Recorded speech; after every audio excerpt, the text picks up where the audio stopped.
Hi, I'm Louise and welcome to this week's Pilates for Busy People weekly show. If you've been told or heard about Pilates from friends and family, but not really sure what it's about, or if it's for you, then listen to this week's show.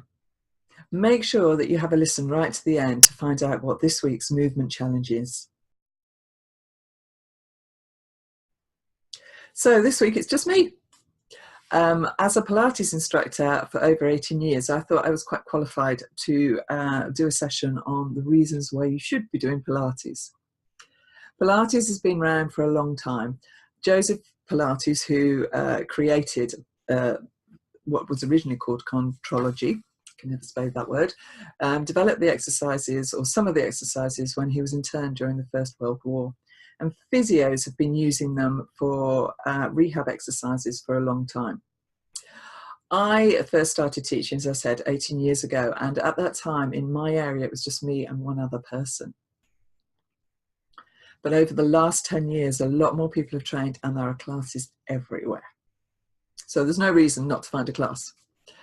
So why do Pilates?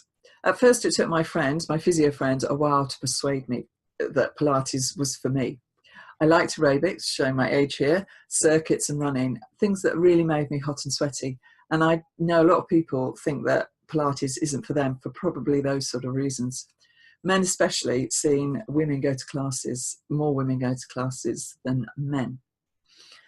But Pilates is for everyone, any age, any size, any sex. So there's no real excuse there. So why should you do Pilates?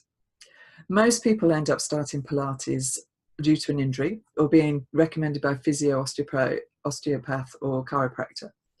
In reality, you should start Pilates before you get an injury and make it part of your training regime. Pilates complements other training, so if you do other sports, then this is a really, really good thing to do.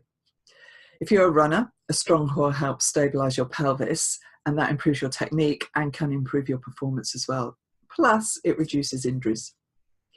A recent study by PLOS showed, where they did a study on runners over a 12-week period and introduced 2-hour sessions of Pilates a week.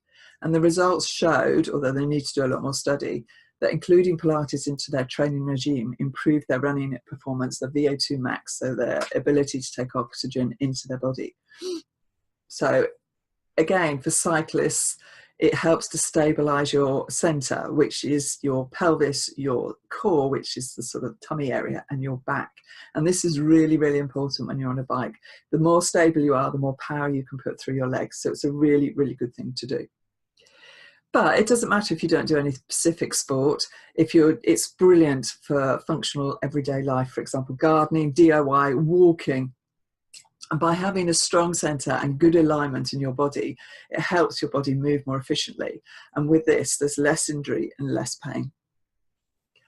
With more and more people sitting for long periods hunched over laptops or phones, the posture has become a problem, and it will become even more of a problem with the younger generation. I mean, I don't know about you, but walking down the road, I see people hunched over their phones all the time.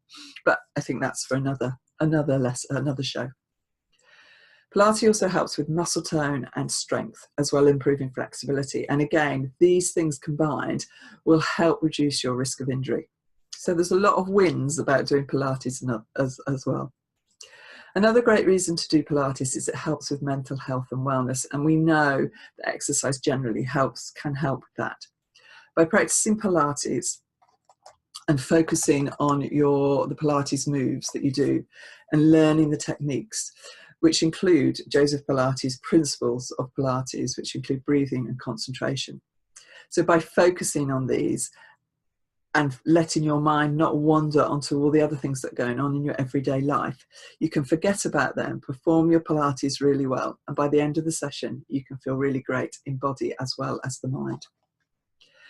So there's 4 good reasons why you should be doing Pilates, but my own personal one is that it can be movement into your day. With more and more of us sitting for long periods, there's an increase in obesity, diabetes, heart disease, for example. And so movement, bringing more movement into your day, can only be a good thing. If you're not sure or ready to go to a class, then why not try my 7-day Beginners Pilates Challenge starting on Monday, May the 6th. 7 days, 7 short videos into your inbox daily, going through the basic techniques of Pilates. There's also a dedicated Facebook group, but if you're not on Facebook, that's not a problem. But I will be going in there doing a live every day, answering questions on the day's videos. So if you want ongoing support, that's a really good way of learning. If you can't commit to a regular class, or again, just want to try it out and see if it's for you. I'll put the link below. And in the meantime, why not try this week's movement challenge? So the challenge is that next time you take a phone call, stand up and squeeze your bottom. So you're squeezing your glutes, because these are the big muscles that need working. And when we sit, they become weaker and we don't use them. And they are really important for keeping your pelvis stable, your movement, and just keeping your whole body upright. So they are very, very important. If you enjoyed this week's show, please subscribe so you don't miss out on next week's.